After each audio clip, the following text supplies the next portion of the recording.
میرے پاس ایک صاحب آئے، مجھ سے کہنے لگے کہ میں ایک عمل کا عامل ہوں،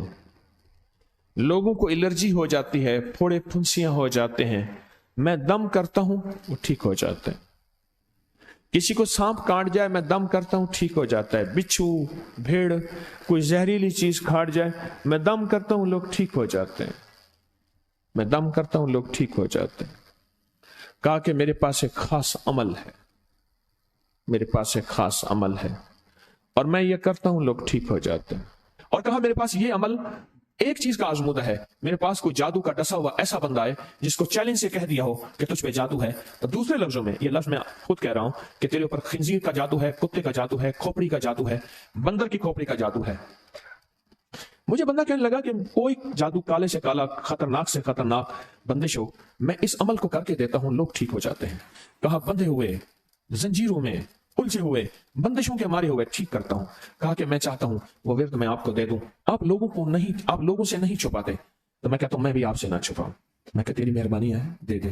اور میں آپ سے بھی عرض کروں گا، آپ کا کوئی آزمودہ عمل ہے، خواتین بھی مستورات بھی، آپ بھی کوئی نقش ہے، کوئی تعویذ ہے، کسی مقصد کے لیے آزمایا ہے، ضرور لکھیں،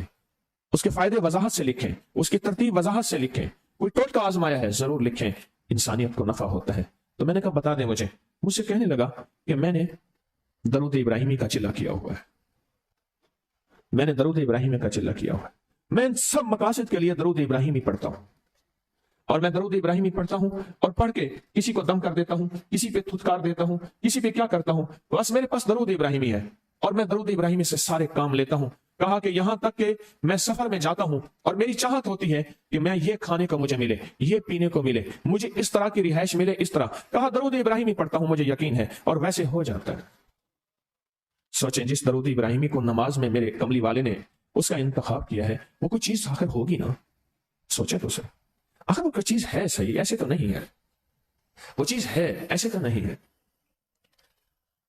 کہا کہ میرے پاس درود ابراہیمی ہے، میرے پاس درود ابراہیمی، اور میں لوگوں کا اس سے علاج کرتا ہوں اور لوگ ٹھیک ہوتے ہیں، ان کے مسئلے حل ہوتے ہیں، ان کی بندش جادو ٹوٹ جاتے ہیں۔ تو میں تو چاہتا ہوں کہ آج ہم یہ درود ابراہیمی کا عمل کریں، انشاءاللہ یہ تاثیر بھی مل جائے گی، اور ساتھ جو برکت کی چاہت ہے کہ اللہ کبھی مجھ سے برکت نہ چھیننا، ایسا نہ ہو میں یا میری نسلیں ٹکڑے ٹکڑے دانے دانے قطرے قطرے کے محتاج بن جائیں، اللہ مجھ سے کبھی برکت نہ چھینا، ایسا نہ ہو کہ میں ٹھوکریں کھاؤں در در کی، اے سخی آقا مجھ سے برکت نہ چھیننا کہ میرے اندر بس سب کچھ ختم ہو جائے اور میں دنیا کے سامنے ذلیل بن جاؤں اور لوگ مجھ پہ ہنسیں، اللہ مجھ سے برکت نہ چھیننا اور میری نسلوں سے برکت نہ چھیننا۔ برکت صحت میں، برکت نظر میں، برکت یادداشت میں، برکت اعضاء میں، برکت جگر میں، برکت گردوں میں، برکت دل میں، برکت خون میں، برکت تلی میں، برکت معدے میں، برکت اعضاء میں، برکت صحن پٹھوں میں، جسم کے ہر حصے میں برکت، روح میں برکت، دل میں برکت، پھر مال میں برکت، جان میں برکت، اولاد میں برکت، صحت میں برکت، عزت میں برکت، خود برکت میں برکت۔ یہ برکت مجھ سے نہ چھنے اور مجھ سے نہ چھنے اور میری نسلوں سے نہ چھنے، اور اللہ پاک حلال طیب طاہر یہ برکت مجھے اور میری نسلوں کو دیتا رہے۔ آپ یہ چاہتے ہیں؟ میں ایک سفر سے واپس آیا، ایئرپورٹ سے مجھے بندے نے اٹھایا، یہاں لاہور میں ایک جگہ ٹاؤن شپ ہے، ایک سوسائٹی ہے، وہاں ایک گھر میں لے گئے۔ اس گھر میں جب گیا تو ایک صاحب بیٹھے ہوئے تھے، دو ٹوٹی پھوٹی کرسیاں، کہا کہ میں نے ان کو اپنے گھر میں جگہ دی ہوئی ہے، اور انہوں نے کہا میرا نام یہ ہے،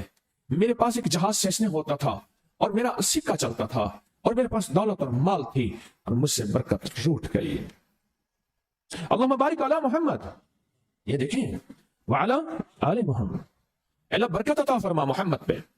اللہ ان کے تذکروں میں برکت دے، اللہ ان کے ناموں میں برکت دے، اللہ ان کے جذبوں میں برکت دے، ان کے سننے میں برکت دے، ان کے سوچنے میں برکت ملتی ہے، ان کو دیکھنے سے برکت ملتی ہے، ان کے تذکروں سے برکت ملتی ہے، ان کے لکھنے سے برکت ملتی ہے، ان کو ان کے تذکرے مل بیٹھ کے جو ابھی ہم کریں گے اس سے برکت ملتی ہے۔ کتنے لوگ ہوں گے زندگی میں جو آپ کے میرے سامنے مال تھا، دولت تھی، رزق تھا، صحت تھی، عزت تھی اور ان کا سکہ چلتا تھا، اور آج وہی لوگ ہیں جن کو کوئی جانتے نہیں اور ان سے برکت روٹ گئی، ان سے برکت روٹ گئی۔ امام محمد باقر فرماتے ہیں جب میرے والد کا وصال ہوا، ان کا والد کا وصال ہوا تھا محرم کے دوسرے عشرے میں، سن 94 ہجری، اور محرم کے دوسرے عشرے میں وصال ہوا تھا۔ فرمایا اگلے محرم میں لوگ جمع ہوئے اور مجھے بھی علم تھا کہ لوگ جمع ہوں گے اور ہمارے گھر میں درود پاک پڑھا جائے گا۔ تو فرماتے ہیں میں نے اس کا اہتمام کیا